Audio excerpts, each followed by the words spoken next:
क्या आज भी ब्रह्म हत्या की सजा भोग रही हैं औरतें? क्यों महिलाओं को हर महीने झेलनी पड़ती है शारीरिक पीड़ा? किस देवता की श्राप की वजह से होता है मासिक धर्म? हिंदू धर्म में वैसे तो महिलाओं को देवी का दर्जा दिया जाता है और शास्त्रों में औरतों को पूजनीय बताया गया है, लेकिन इसके बावजूद भी महीने के कुछ दिन महिलाओं को अपवित्र क्यों माना जाता है? यहाँ तक उनका किसी चीज को हाथ लगाना भी वर्जित होता है। रोजाना जिन हाथों से बने खाने का स्वाद लेते हैं, उनके वही हाथ महीने के कुछ 4-5 दिन के लिए अछूत क्यों हो जाते हैं? मन में अक्सर ये सवाल उठता है कि आखिर महिलाओं को ही क्यों हर महीने इस शारीरिक पीड़ा को सहना पड़ता है? इसका कारण क्या है?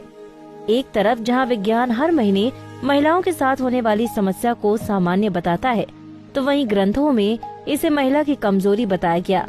तो चलिए आपको बताते हैं कि क्यों सिर्फ महिलाएं ही दर्द को झेलती हैं। पौराणिक कथाओं के अनुसार महिलाओं की इस समस्या के सीधे जिम्मेदार देवराज इंद्र हैं।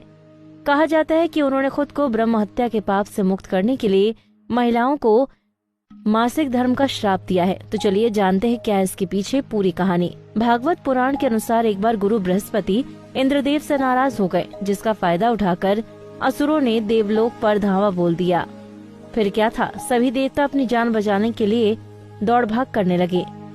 जिसको जहाँ जगह मिली वहाँ जाकर छिप गया, और जब इंद्रदेव की जान पर बात आई तो वो भी अपनी गद्दी छोड़कर भाग निकले।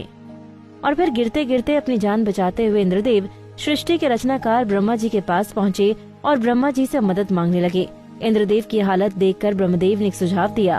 उन्होंने कहा, हे इंद्रदेव, अगर तुम्हें अपनी जान बचानी है और गद्दी असुरों के हाथ से छुड़ानी है तो तुम्हें एक ब्रह्म ज्ञानी की सेवा करनी होगी। अगर तुमने अपनी सेवा से इन्हें खुश कर दिया तो तुम्हें स्वर्ग लोक वापस मिल जाएगा। फिर क्या था, इंद्रदेव न चाहते हुए भी एक ब्रह्मज्ञानी की सेवा में तत्पर हो गए। लेकिन इंद्रदेव इस बात से अनजान थे कि जिसकी वे सेवा कर रहे थे वो ब्रह्मज्ञानी असुरों के कुल से था। उसकी माता एक असुर थी, जिसकी वजह से उस ब्रह्मज्ञानी को असुरों से कुछ ज्यादा ही लगाव था।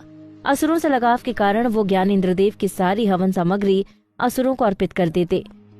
जब इस बात का पता इंद्रदेव को लगा तो उन्होंने क्रोध में आकर उस ज्ञानी की हत्या कर दी, जिसके वजह से उन पर ब्रह्म हत्या का पाप लग गया, जिससे वे सदमे में आ गए। अरे भाई, दूसरों का मजाक बनाने की सजा तो सबको मिलती है, इंद्रदेव कैसे बचे रह सकते हैं? देवलोक तो पहले से ही असुरों के हाथ में था, जान भी बीच अधर में थी, उसके ऊपर ब्रह्म हत्या का पाप। इतना सब कुछ एक साथ हो गया कि इंद्रदेव के कुछ समझ ही नहीं पा रहे थे कि वे क्या करें। तब वे भगवान विष्णु की शरण में गए तो भगवान विष्णु ने उन्हें सुझाव देते हुए कहा कि हे देवराज, इसके लिए आपको पेड़, भूमि, जल और स्त्री में अपना थोड़ा थोड़ा पाप बांटना होगा, साथ में सभी को एक एक वरदान भी देना होगा। उसके बाद भगवान विष्णु के कहे अनुसार देवराज इंद्र ने पेड़, भूमि और जल को श्राप देने के बाद आखिर में इंद्रदेव एक स्त्री के पास गए और उनसे पाप का अंश लेने का अनुरोध किया, जिसके बाद स्त्री ने इंद्रदेव के पाप का बचा हुआ सारा अंश अपने ऊपर ले लिया। और फिर महिलाओं को हर महीने मासिक धर्म की पीड़ा सहनी पड़ती है, लेकिन इसके बदले में इंद्रदेव ने महिलाओं को वरदान दिया कि महिलाएं पुरुषों की अपेक्षा काम का आनंद ज्यादा ले पाएंगी, और तभी से महिलाएं मासिक धर्म के रूप में ब्रह्म हत्या का पाप झेल रही हैं। कुंडली टीवी डेस्क से दीक्षा गुप्ता की रिपोर्ट।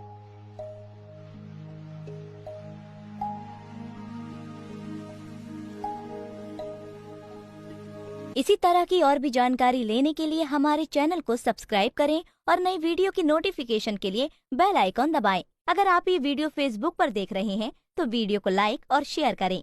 साथ ही अपनी राय कमेंट बॉक्स में जरूर बताएं। धन्यवाद।